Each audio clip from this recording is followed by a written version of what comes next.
All right. Thank you everyone for joining today. Just a reminder that the public webinar series is designed to educate attendees on the scientific ecosystem, and every month we'll have a representation from either a data coordinating center or new developments from the centers that support them. Today I'm going to share some KC updates, upcoming events, and then we'll hear from our featured speakers.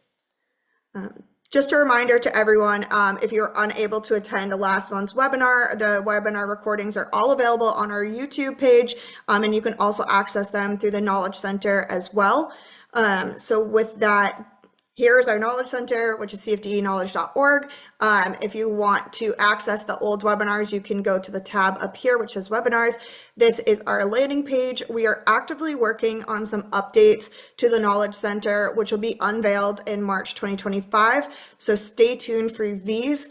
One thing that we're extremely excited about, though, for our updates is specifically gene sets. So we are actively working to curate and standardize new and existing gene sets. We'll have the ability to cross-reference gene sets with over 6,000 common and rare variant phenotypes, which will be incredible to see all on our site together. We are in development of an API enabling users to analyze their own gene sets. And then we're also going to synthesize these results into scientific findings that will be helpful to not only those within CFDE and the researchers outside of them. So keep an eye out. And in addition, if you have any feedback, questions, or want to be added to our specific KC listserv, you can email us at help@cfdeknowledge.org, or you can reach out to me personally. So with that, I just wanted to bring your attention to some of the upcoming CFDE events, specifically for the main conferences that we will be attending over 2025. There are other ones as well, but these are the ones that are upcoming that we're very excited about and will be also helping with as well. So the first is Bio-IT World, and I have another slide that's dedicated to this, so I won't spend too much time here, but that'll be April in Boston. We'll also be participating in the Intelligent Systems for Molecular Biology 2025 conference. There's going to be many CFDE members that'll also be in attendance as well, and we are applying for a Tech Track talk, so there will be big CFDE presence that will be at this conference. And then lastly, we'll be attending ASHG, which is the American Society of Human Genetics, in October, and we'll be having a booth and ancillary session for the CFDE as well. So please look out for these details as they come. We really had a great time debuting CFDE at ASHG this year, and it's only going to be bigger and better this year. So with Bio-IT World, the Training Center, or the TC, is inviting you to participate in the 6th annual Bio-IT Fair Data Hackathon. And so this will be part of the conference in Boston on April 2nd, 1st and 2nd, 2025. And so the idea is that attendees would be collaborating with data scientists, developers, and life science professionals to tackle real-world data challenges. So the two main principles that this will focus on is open source and fair data. And so essentially here, this link, which we will share as well, gives you the opportunity to join in. There are 6 different projects that are currently included, so you can take a look at these as well. This event is free, but you do need to register to be available as a participant for this. We're very excited about this, and we can't wait to see how this all goes, especially with the Training Center, as they are one of the new centers that joined us this current year. So with that, if there are any events that you are interested in and would like to learn more, please feel free to reach out to me. I'd be happy to share some information regarding that.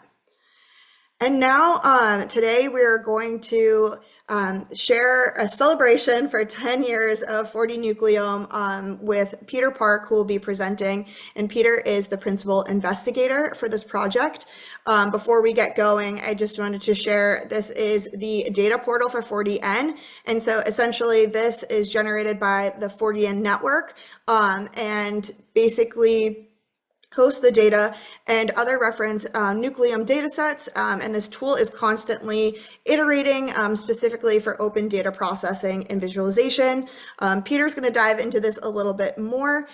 So with that, I will hand this over to you, Peter. So thank you, everyone.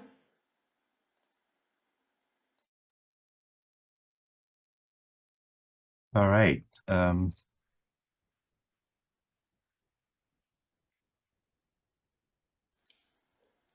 just Okay. a reminder, we have both the chat and Q&A available for questions. Sorry, go ahead. Thank you, Peter.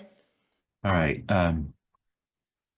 Good afternoon. My name is Peter Park. I'm a professor in the Department of Biomedical Informatics at Harvard Medical School. My lab does a lot of genome analysis, a lot of cancer, but more recently, a lot of brain-related diseases. Because we were very interested in chromatin analysis, when ChIP-seq and other technologies became available, we got into this area of trying to understand 3D architecture, and that motivated us to be part of this consortium. The consortium is called 4D Nucleome. It's called 4D because we're trying to figure out how the 3D architecture affects gene regulation. And the fourth one is time. So 3D plus time is 4D. I should just let you know that I do have the flu, and so I may have to stop occasionally to get a sip of water. Okay, so let me tell you about what the consortium has generated over the last 10 years and tell you about some of the infrastructure that we have developed. And so I'll try to, cover the science a little bit, but then spend quite a bit of time on data usage, where you can get the data, how to process the data, and so on. This is a small crowd, so please just stop me by speaking out, and I'll try to answer the questions as we go along. Okay, so I run the Data Coordination and Integration Center. The consortium itself involves many dozens of investigators. We probably are taking in data from 50 plus labs. There are a small number of centers that are tasked with large-scale data generation, but then we have a whole lot of smaller grants, a lot of which are technology development, and I'll tell you more about those. And so the basic questions are, what are the principles underlying nuclear organization? And what is its role in gene regulation and cellular function? How does the misfolding of different chromosome structure affect disease, and so on, are some applications. The basic data type, the most popular and the most basic data type is called Hi-C, and it's represented by this plot on the right. As most of you know, the 2 meter long DNA is folded into this, 10, 20 micron scale cell, right? Human cell. And so it has to be folded in a very compact and still not quite well understood manner. And so different chromosomes are often clustered. It turns out that some chromosomes are co-located or, closer to some of the chromosomes and so on. And so what the assay, Hi-C, I'll tell you some variations of this in a minute, is that you use a lot of cells, typically millions of cells, and then you try to identify the probability of contact in that population of cells. And so here on the right, if you see a darker red, that means those regions are more likely to be in contact, right? We think of probability or the frequency because this is averaged over lots of cells. And so, not surprisingly, you see that different chromosomes, I'm just showing the first 5 here, have within chromosome contact at high frequency, right? That's why there are these boxes around each chromosome. But often you will have also contact between the different chromosomes, right? So those are the details that we'd like to understand.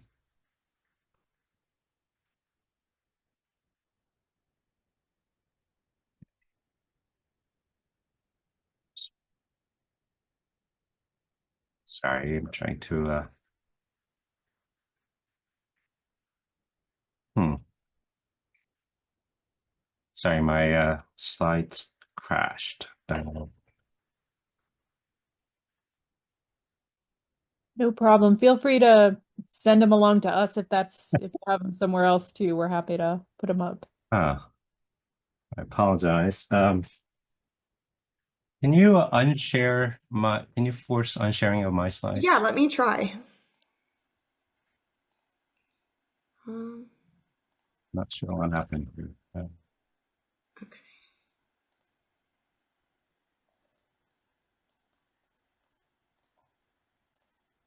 I just put it back to mine for a second to force it. Okay, great. Let me try sharing it again.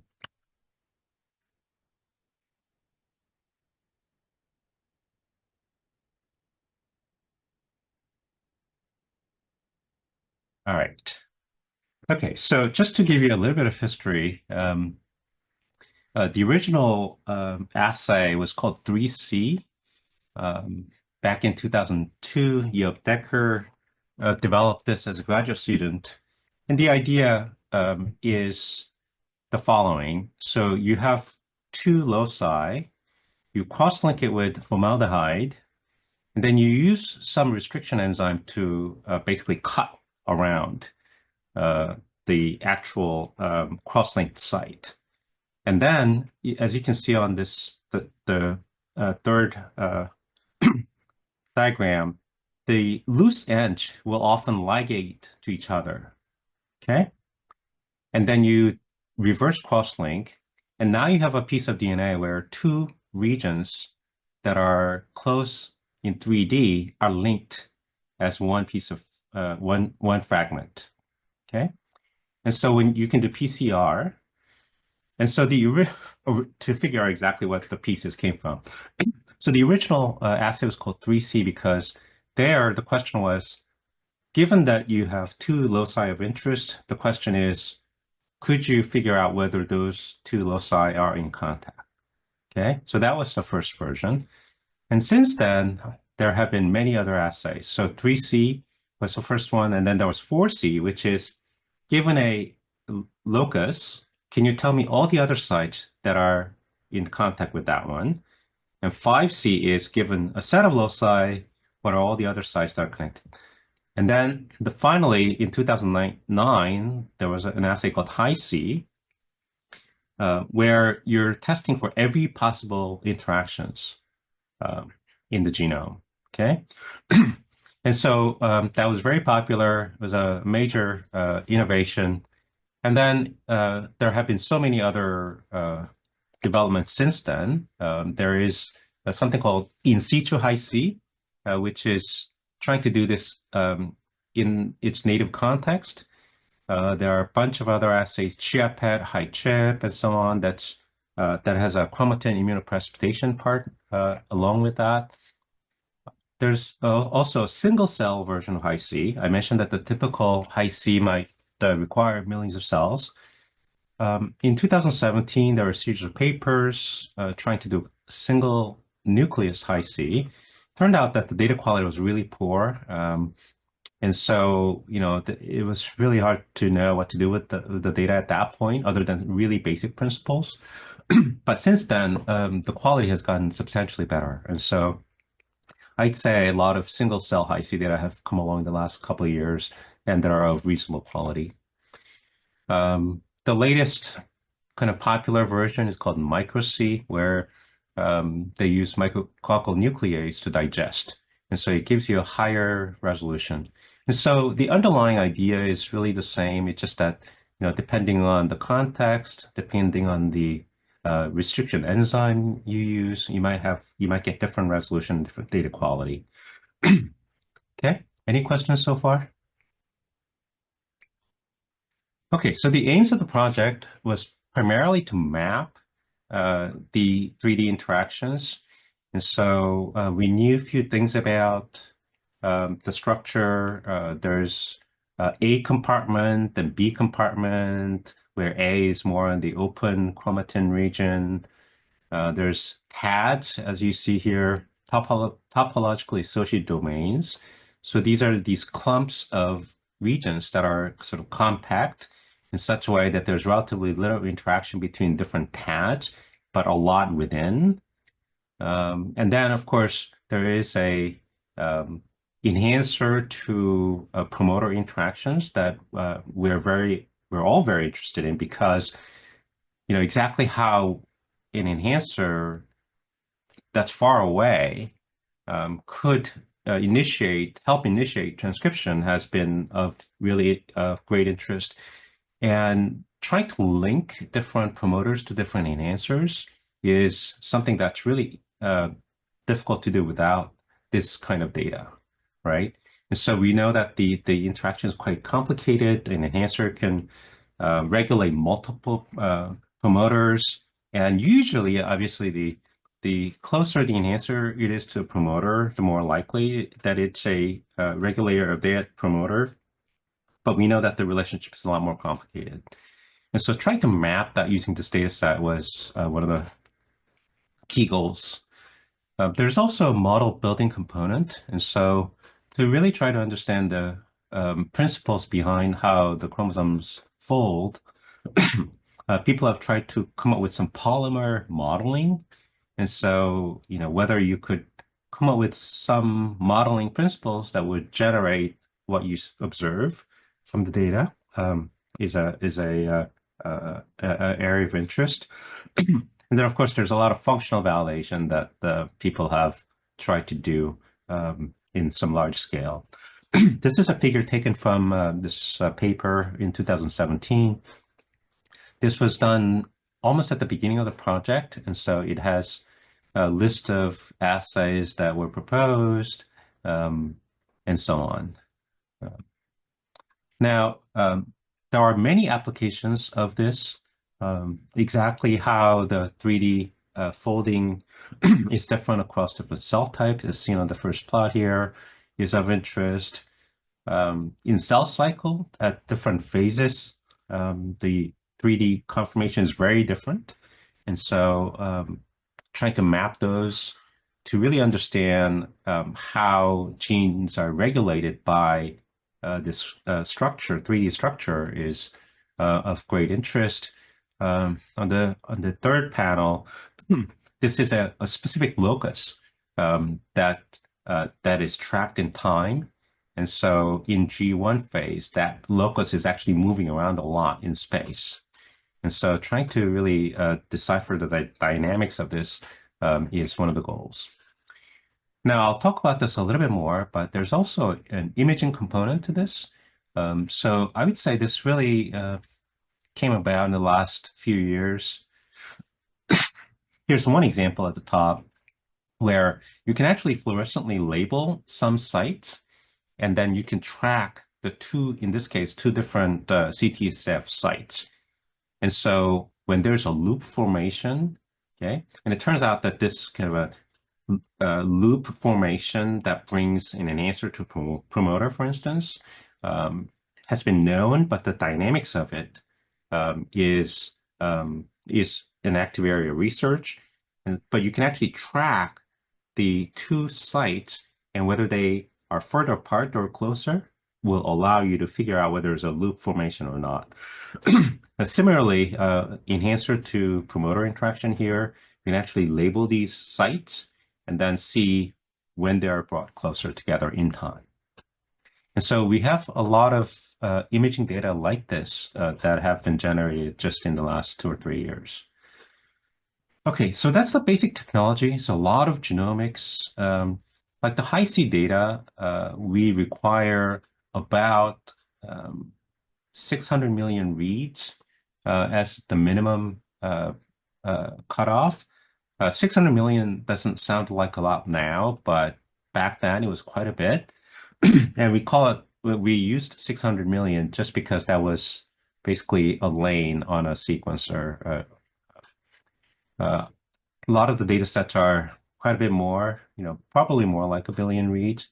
But it turns out that even a bit with a billion reads, you're actually not capturing any specific locus with very high sensitivity. So you really need even more um, reads or slightly different modification to the protocol to capture a specific locus and its interaction partners. Okay, and then so a lot of genomic data, and then we have a lot of imaging data as well. And there are a lot more types that I'll perhaps mention toward the end. Okay, so where are the data um, and where can you get them? This consortium actually has uh, what I think is really a forward-looking and innovative data sharing policy. We had many discussions on this topic, a lot of disagreements actually at that time. But I think in retrospect, we made a really wise decision. Okay, so for production data, we share the data with the public as rapidly as possible after some basic quality control, right? We don't want to release low quality data, but as soon as the quality control has been met, we release that to the public before publications, before anything else. We do have a lot of technology platforms, especially for imaging related data.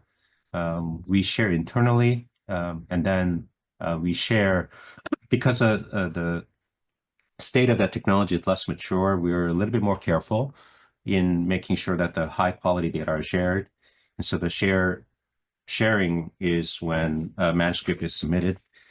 But as a general rule, the consortium decided that when we submit the manuscript, not when the paper comes out, but when we submit it, the data should be available at that time. And so this is, going, I think, a step further than any other consortia have done.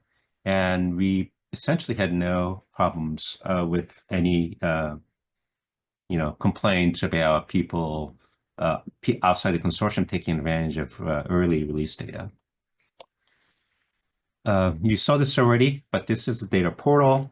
Um, you see the web address there. It's very dynamic. So on the right, right now we have it sorted by organism. So you can see that there's a lot of human and mouse, obviously, but a tiny fraction of other organisms.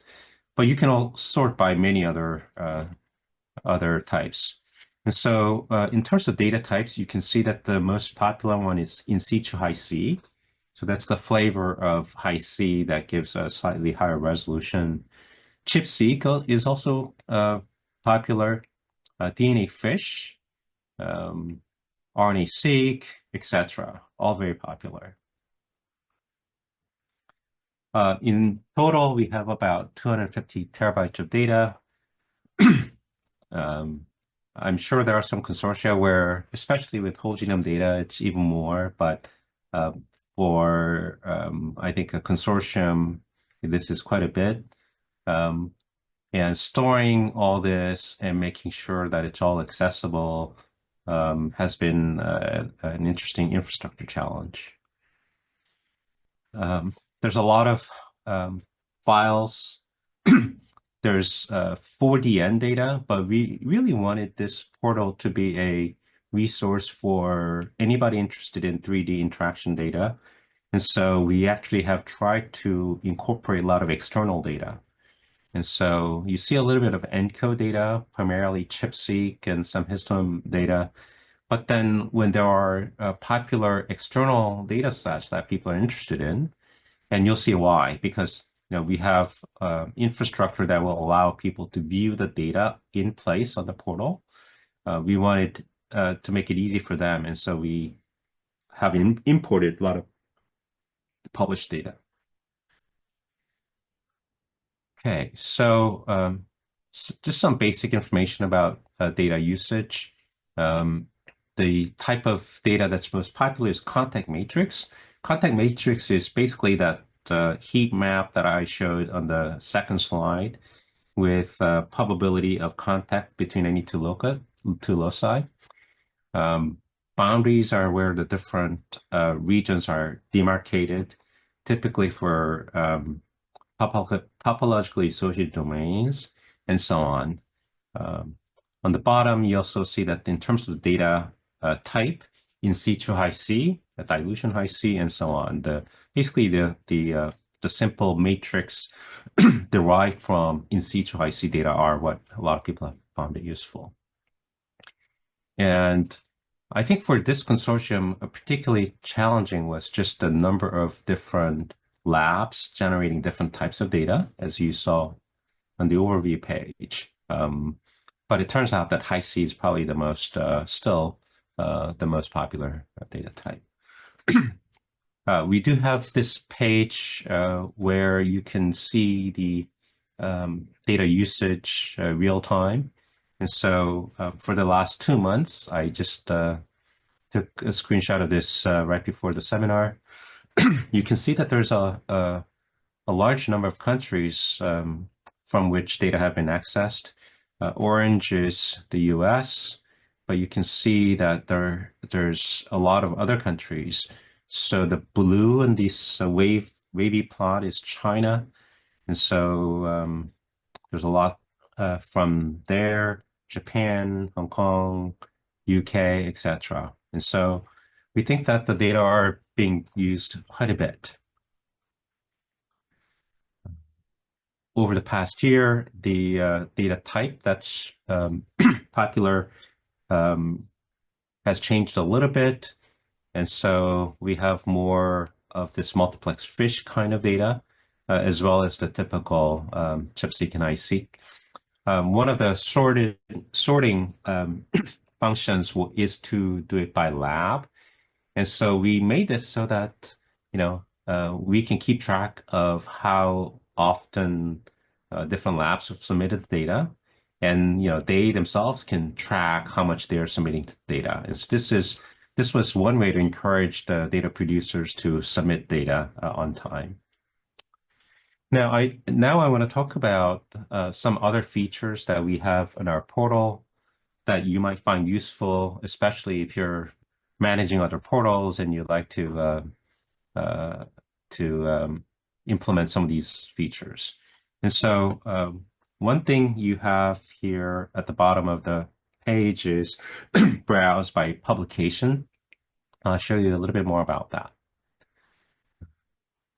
Some other features are, for a portal like this, there's so much data that it's hard to keep track of what is new when you visit. And so we have this section where we sort things by the most recent submissions so that you can just see what the updated sections are. And then I'll tell you now about some of these tools that allow people to make full use of the data. And so that's HighGlass for visualization, and then some Jupyter Hub for interacting with the data on the website and so on. Now, before I talk about that, actually, I should talk about some metadata. So one really good thing about data portals is that you can get a lot of information about exactly how the data were processed and how the raw data were transformed into the final output so that you can replicate that yourself. And so in this particular case, this is high C data on some embryonic stem cell line, and you can see that there are 6 raw files. Which ones are the biological replicates? For each so we required actually 2 biological replicates per experiment. And then within some biological replicate, we often had multiple technical replicates, right? So the library was sequenced twice. So here you have multiple files, their sizes, length, and so on. And then we can actually see what the processed files are, right? After all that manipulations that we do, you can see on the right that there is like a contact matrix in different formats and so on. And so, and then there is a way to view exactly what was done what parameters were used to process so that you got what you got, and you can reproduce it yourself for your own data set if you like. And on the left is this visualization tool that I think you would find really interesting. Okay. There's also this quality metrics section where you can look at a report to see how the result of different QC measures resulted. And so here we can look to see what the quality of this particular data set is, number of total reads, how many mapped, you know, for our data set, cis to trans reads are actually pretty informative. And so all sorts of things like that. And this is what I mentioned about the workflow. And so on the left are the FASTQ files, which are the raw files. And on the right are the contact list, the heat map that I showed at the beginning. And you can actually click on these different sections and see exactly what was done. Okay, now I want to talk about this visualization interface because one of the challenging things about a large data set like the Hi-C data are, like very expensive and difficult to download. And unless you have some experience to manipulate those, right? And so we'd like people to be able to just come to the website and learn whatever it is that they would like to learn without having to download and reprocess everything. And so we spent a great deal of time working on these visualization interfaces. And so here is Hi-C data.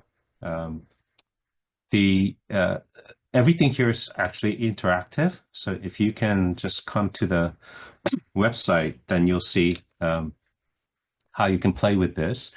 And so you can zoom into different regions, and the gene list up at the top, in the middle of the page, will update, and little innovations like which gene names should you display is something that we thought about. So rather than just displaying the nearest gene, we actually sort genes by how popular they are, because otherwise those gene lists don't really help you to place your location. Whereas if you are familiar with the gene, then you have a much better sense of where you are. And so there's a lot of browsing that you can do. I'll have a little bit more on this later. In terms of the overall software package, our team has developed quite a bit. And so at the beginning of the project, we actually worked with the ENCODE consortium development team. So we had regular calls with them. And so we really did try to avoid reinventing the wheel. But at some point, we realized that we actually needed a lot of new software packages. And so we did build them. The forefront is the name that we gave to our data portal front end. But HiGlass is a package that you may have heard of.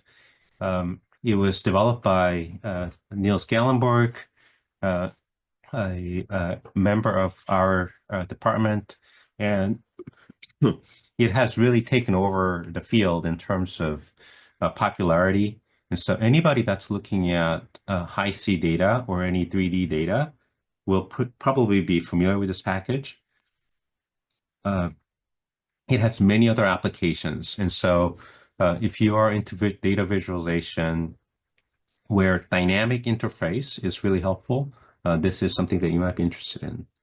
But we do have other software packages, like the Jupyter Hub site. And then we have this Tibana data processing that I'll tell you about in a second, and other packages that we have developed. So all our portal and data processing is done on Amazon Web Services. Some of the challenges that we've had include just quickly taking the data and then applying all the pipelines that we need, including alignment, including contact, the matrix calculation, and so on. And we had to do it in large scale. And so back then, Nextflow and other tools that you might be familiar with right now did not exist or didn't work so well. We initially tried to work with some commercial providers like Seven Bridges, but we found them to be not quite up to the task. And so we ended up developing our own. So Tibana is a package that we developed that will basically launch these jobs on AWS, collect the result. One of the tricky things is actually a lot of these jobs fail for reasons that's not clear. And so you have to detect when jobs fail and then sort of restart those and put everything together in a less expensive way. And so this is it's a task faced by so many data portals. Tibana is probably not what we would use if we had to do it right now, but Nextflow and other tools were not as mature back then. Okay, so I talked about some of those. This high glass I mentioned is very popular. Now, one reason that it makes it really user-friendly is that most genome browsers are very, very kind of old style. I mean, if you look at UCSD genome browser, just the way you move around the genome is really clunky. And so this is just a, much fancier way to do it. It's like Google Maps, right? On Google Maps, you know how to zoom in and out. Things are just very natural. And so that's why it makes high glass really powerful. And since then, Niels Schellenberg's lab have developed lots of other tools that's very popular. Another thing that you might be interested in is, along with Dominic Glosik from my lab, we've developed this thing called chromoscope.bio. This is basically using the same idea where you have not just a static circles plot that a lot of people are familiar with, but make it interactive. So you can click on a link that, connect two different loci, and it often means a translocation, but you can click on it and then see the end of the translocation, and then it will actually show you the reads that support that particular translocation.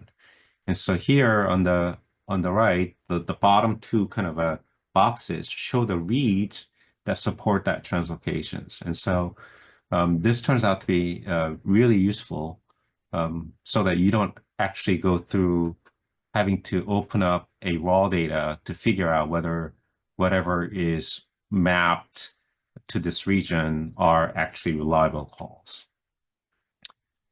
Okay, and there are lots of other tools.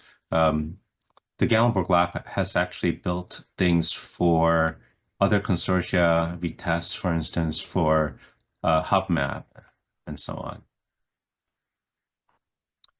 Okay, another tool, another use of this high glass is that you like to look at chromatin interactions in two different conditions, right? So you may have, some factor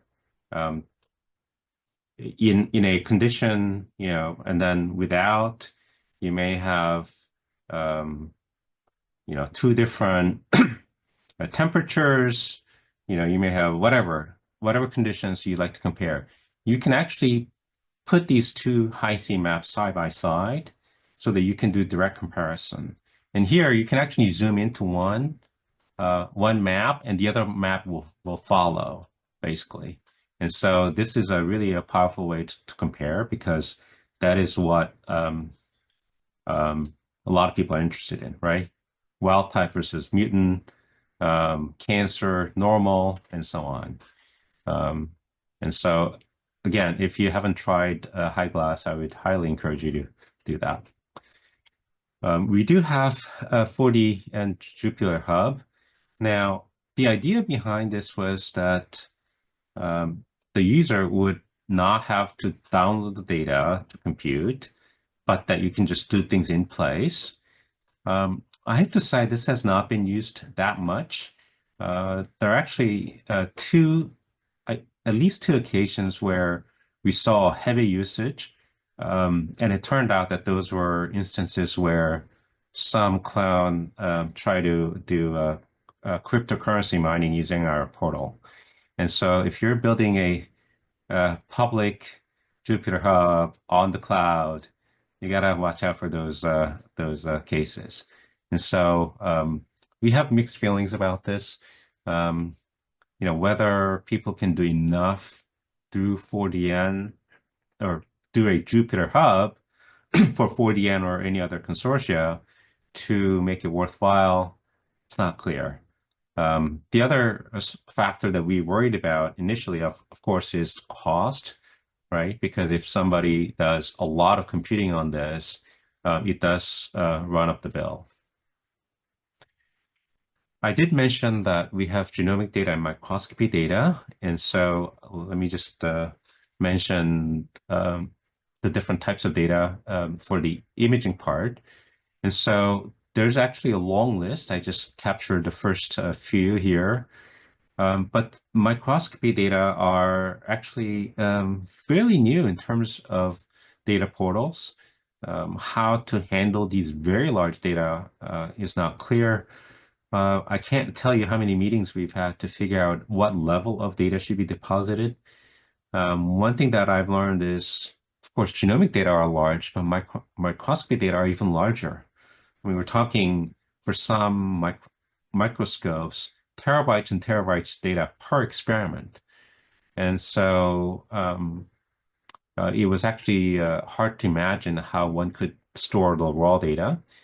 And another thing that I realized is that in this imaging field, there's actually very little standards. There's no database like dbGaP or SRA to which people deposit their data upon publication, partly because the data sets are so large and the types of data are so variable, but also just the culture of it. And so we've actually tried very hard to make some headway here, but with mixed success. And so without going through all the details, they are all very innovative technologies, mostly in development. We don't have any large amount of data from any specific, other than maybe two or three. But the idea is really just to as in the real-time imaging fluorescently labeled probes that I mentioned at the beginning, something like that to really track 3D dynamics here. I mentioned that the data sets are not often deposited, partly because the standards are so different. Everybody is using different microscopes. They all have different data formats. And how the parameters for typical microscopes are captured was not standard. And so our collaborator at UMass Worcester, Katerina and David developed this micrometa application that will actually be linked to your microscope and then record the metadata, which will allow you to basically reproduce to a large extent what you've done. And so you can actually come to the portal and then have access to that application that you can download and make it used for your data. And so we've gotten some traction in that field with working with different manufacturers, so on, but it's still a big issue. I do want to just mention a couple other features of our portal. At the bottom row here, we have this data highlight where we have data sets linked to a specific paper. And so, as most of you perhaps have experienced, when you look at a published paper, try to find the data that was used to make a particular figure, it's very difficult to sort that out, right? There's so many files, and it's not clear what data file was used for what processed data, and then how that was translated into the particular figure. And so what we try to do here is, for at least for a subset of the papers, link the data set to that paper in such a way that it's easy to handle the data set and be able to reproduce to a much larger degree. And so here's an example where um, you can actually do a high glass display of a particular data from the paper. And so here you can basically browse the tracks that was associated with the paper without having to search that, search for that file in some other database and so on. And so you can zoom in and out and look at specific locus and validate whatever was claimed in the paper. Okay, well, I'm nearing the end here. We are happy to be part of this common fund data ecosystem so that people have easier time integrating data across different portals. And so we submit our 4D nucleum metadata to the Uber portal that's being built.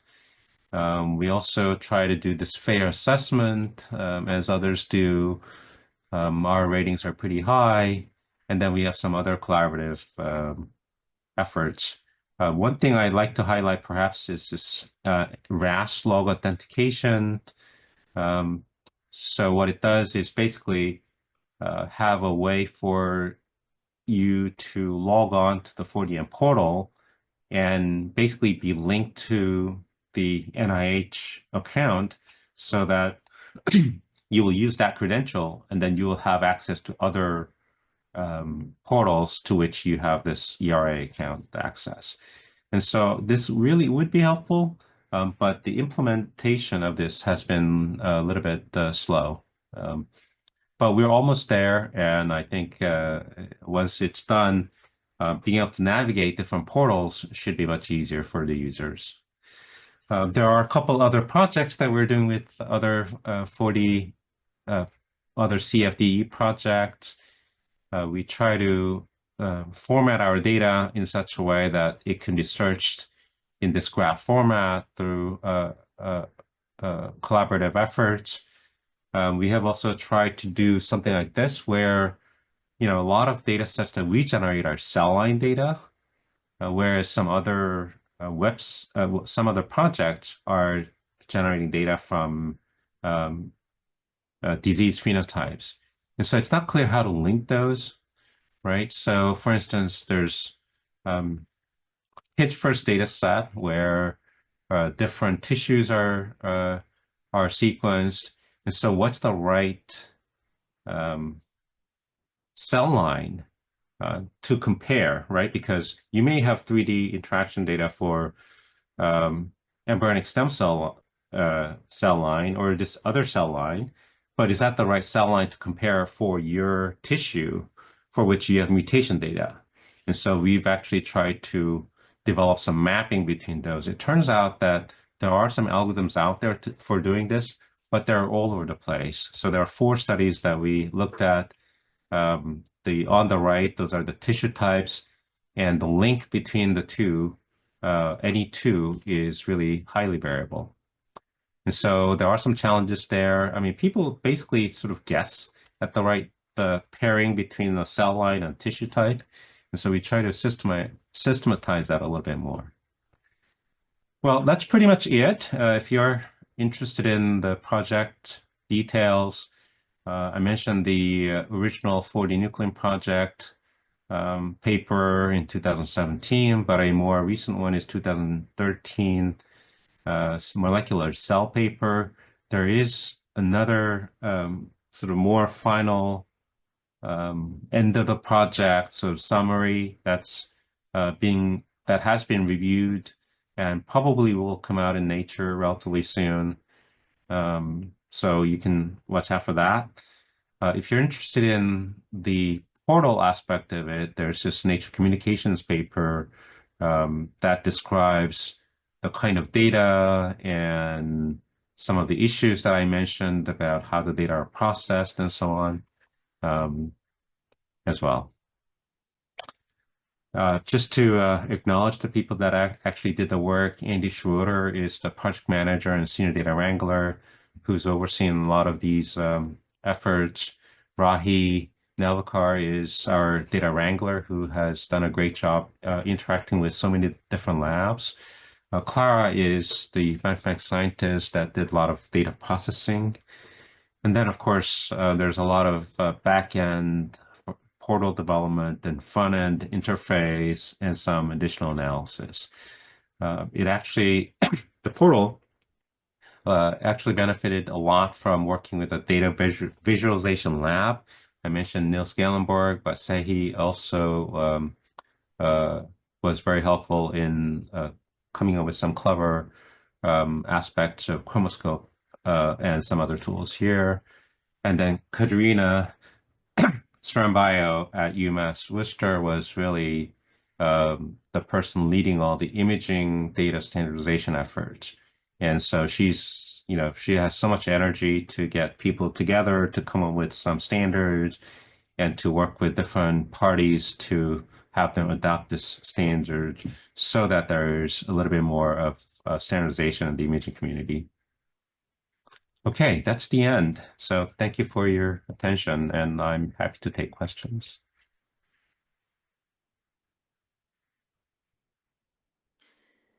Thank you so much, Peter. If anyone has any questions, please feel free to raise your hand, use the question and answer, or use the webinar chat. While we're waiting, I'll go ahead and jump in. Thank you, Peter. That was fantastic.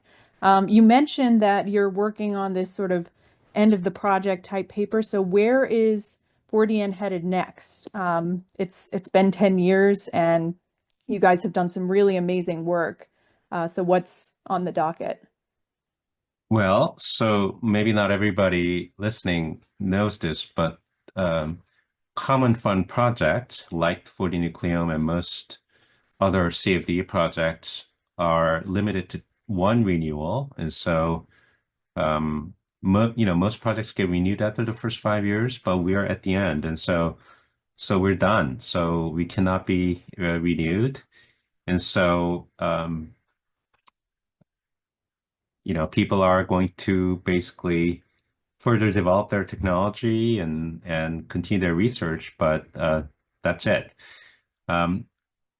But this actually reminds me of an interesting discussion that we've been having. And so what happens to these portals when the project is done, right? Well, it turns out that we were, in some ways, fortunate to have developed our software on AWS because Amazon Web Services has a program called Open Data where we can apply for, we as a publicly available data portal can apply, and if we're approved, they will actually host the data for free. We have to renew it every couple of years, but that's a big deal because if the project is over and we don't have funds to continue data storage, then how does the data portal continue? There are projects out there, for instance, the International Cancer Genome Consortium that I was involved in, where the portal is gone. After so much effort to build the portal. And so luckily, we do have at the moment still this open data access program approval. And so our data are free to store any compute that people may do, any download that does cost us uh, the DAC or in this case, DCIC, our data, the grant that I have. And so that will have to stop at some point. And so we think that the data sets here are really useful for the community. It should be kept alive as long as possible. And NIH really needs to come up with a plan for doing this, perhaps through CFDE.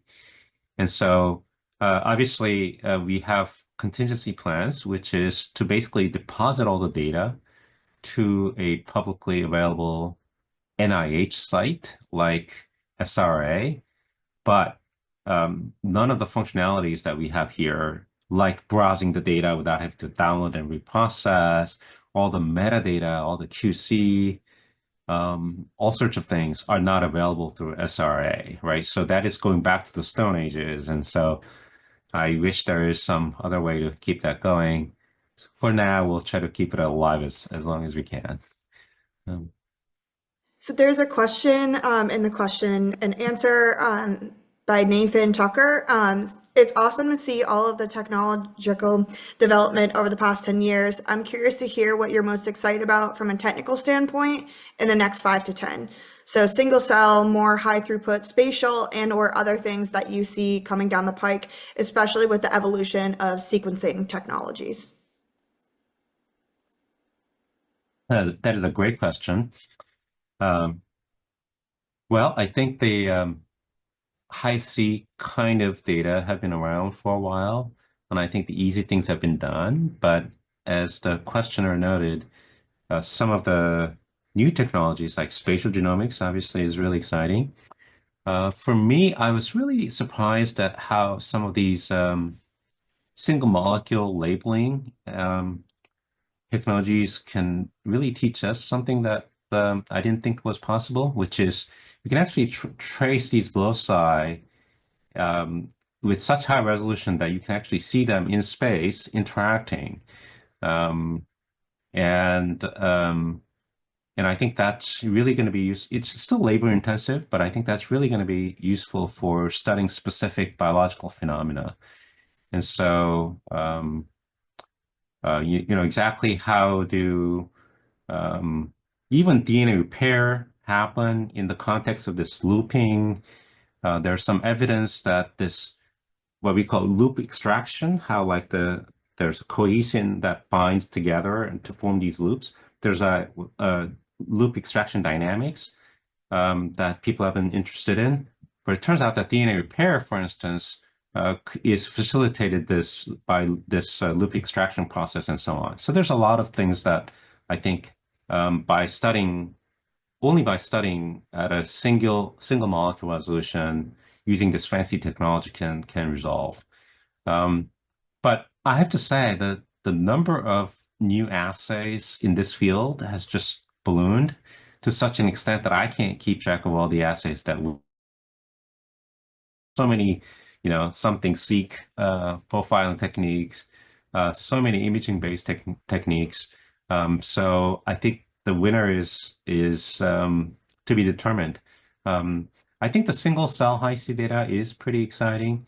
Um, you know, I mentioned already, but back in 2017, we had looked at, uh, you know, maybe 3 papers, all in like Nature and Science, but they did not have a lot in common, and so we just didn't believe any of the things that we were seeing. But things have gotten much better, and so at the single cell resolution, you know, will we learn something about gene regulation that's facilitated by 3D structure?